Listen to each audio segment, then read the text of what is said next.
दोस्तों, जब हम न्यूज़ देखते हैं तो हम पूछते हैं किसने अटैक किया, लेकिन सबसे इम्पोर्टेंट सवाल होता है क्या उसे कोई रोक सकता था।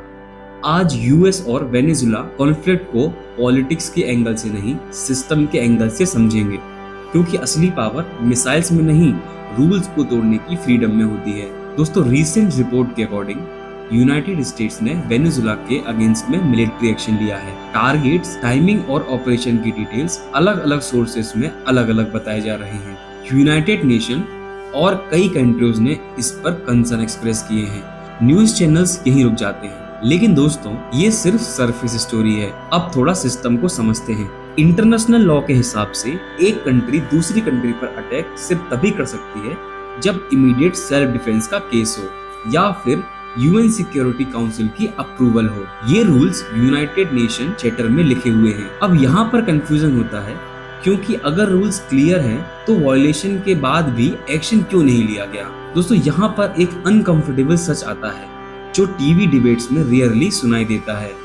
दोस्तों, इंटरनेशनल लॉ का कोई भी ग्लोबल पुलिस सिस्टम नहीं होता है। अगर एक पावरफुल कंट्री रूल्स तोड़ती भी है तो उसे पनिश करना एक पॉलिटिकल डिसीजन बन जाता है। यूएन सिक्योरिटी काउंसिल में कुछ कंट्रीज के पास वेटो की पावर होती है। मतलब अगर आप पावरफुल हो तो आप पर रूल्स फ्लेक्सिबल हो जाते हैं। रूल्स लिखे सबके लिए होते हैं, लेकिन एनफोर्स सिर्फ कमजोरों पर ही होता है। अब एक और लेयर को समझते हैं। वेनेजुला के पास दुनिया का लार्जेस्ट ऑयल रिजर्व है।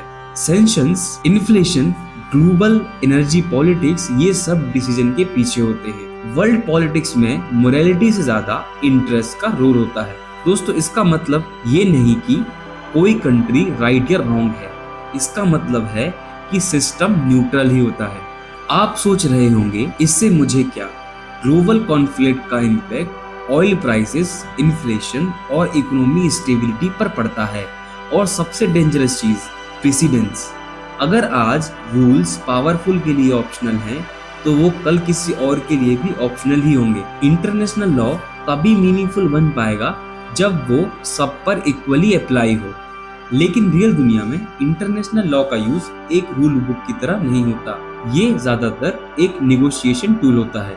पावरफुल कंट्रीज के लिए लॉ एक ऑप्शन होता है, जबकि वीक कंट्रीज के लिए वही लॉ एक ऑब्लिगेशन बन जाता है। इसलिए हम देखते हैं कि कुछ कंट्रीज पर सेक्शंस लगते हैं और कुछ पर नहीं। कुछ पर अटैक होता है और कुछ के केस में सिर्फ स्टेटमेंट आते हैं। इसका मतलब ये नहीं है कि इंटरनेशनल लॉ बेकार है। इसका मतलब ये है कि लॉ तब तक स्ट्रॉन्ग नहीं होता जब तक उसे इन्फोर्स करने वाली पावर न्यूट्रल ना हो। और यही सबसे बड़ा प्रॉब्लम है। वर्ल्ड में पावर न्यूट्रल नहीं होती। यूनाइटेड नेशंस जैसे इंस्टीट्यूशन रूल्स लिखते हैं, लेकिन जब रूल्स तोड़ने वाला ही पावरफुल हो तो एक्शन लेना मुश्किल हो जाता है।